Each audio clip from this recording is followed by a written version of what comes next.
today's gospel, Jesus asks the disciples a very vulnerable question. Who am I to you? What do I mean to you? Consider how risky that question is to ask anybody.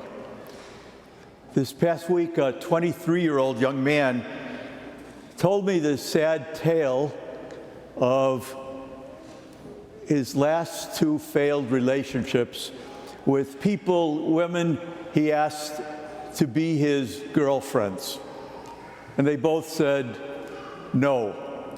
And he said to me, "What do you think I'm doing wrong?" Well, I said, first of all, you're asking the absolute worst person you could ask that question to. I can't help you. Sorry, pal. What would I know about that, okay?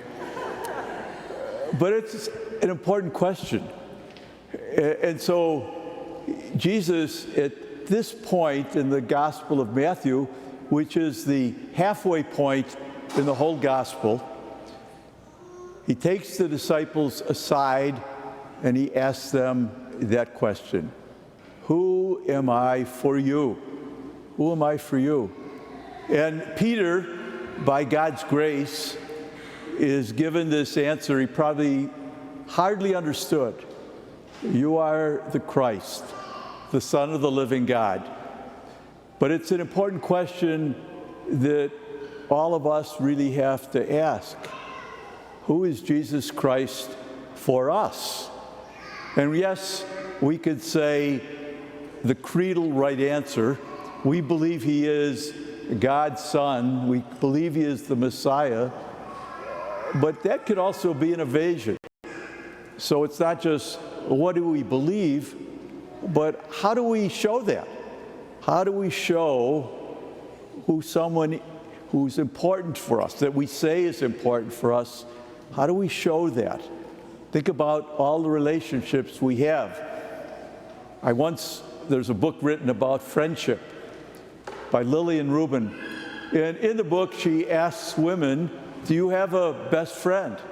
And they all said yes. And they said, when did you last see or talk to your best friend?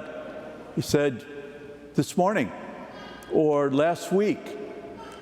When she did that, asking the same question to men, first of all, most of the respondents kind of paused and said,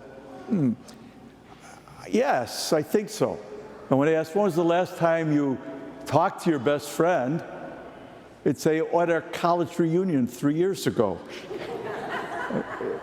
So there's something about how we live that out, how we show it's important, the person is important to us, is also critically important. One of the things that makes this particular passage so important, a similar question is asked by Jesus to the disciples in both Mark's gospel and Luke's gospel, but it's only in this gospel that Jesus says, and upon you, Peter, I will build my church. I will build my church, and the gates of hell will not prevail against it. You and I are here simply because through our baptism, we are members of the church. Another way of saying that is we are the living body of Christ in the world. And so again, we could ask ourselves, and it's important, how do I show that? How is that expressed in my life? Jesus says to Peter that he gives him the keys of the kingdom. And that's an important image for us to play with. All of us, as disciples of Jesus, have been given the keys. We could open the doors of people's hearts to come to know the mystery of God's love, or we could do the opposite. We could keep people locked out by the way we live.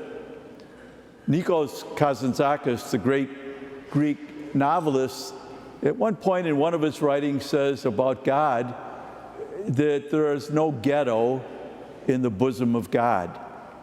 Unfortunately, that's not true for the rest of us.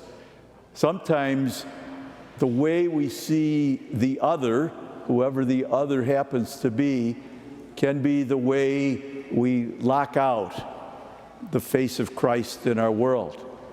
And it's a hard message. One of the things that we're always in danger of is taming the gospel, making it palatable, making it easy, except that's not what Jesus talked about. And so how we treat the least of our brothers and sisters, how we treat those people who we don't understand, and maybe we even have this deep negative feeling about them, is the way we lock people out from the mystery of God's love. And so today's gospel is important, certainly in terms of the connection that Matthew clearly makes between Christ and all of us, the members of his body. If Christ is living in our world, if Christ is living in Glenview, it's dependent on you and I. We're given the keys. We could keep people locked out by the lack of love, the lack of understanding, the lack of compassion, the lack of mercy, or we could unlock people's hearts by showing we're trying, we're struggling to stretch our own hearts to be like the Lord himself. Thank you for joining us today. Our digital ministry provides a valuable service to parishioners and visitors alike. Daily and Sunday Mass, funerals, weddings, and fireside chats, among other things, can be seen locally, throughout the country, and even the world, in real time or at one's convenience. If you would like to support this effort, please go to olphglenview.org. Click on the gold donate button and then the Sunday giving icon to make a contribution on our secure online giving portal. We sincerely appreciate your past and ongoing support. Thank you for helping us continue this ministry. God bless.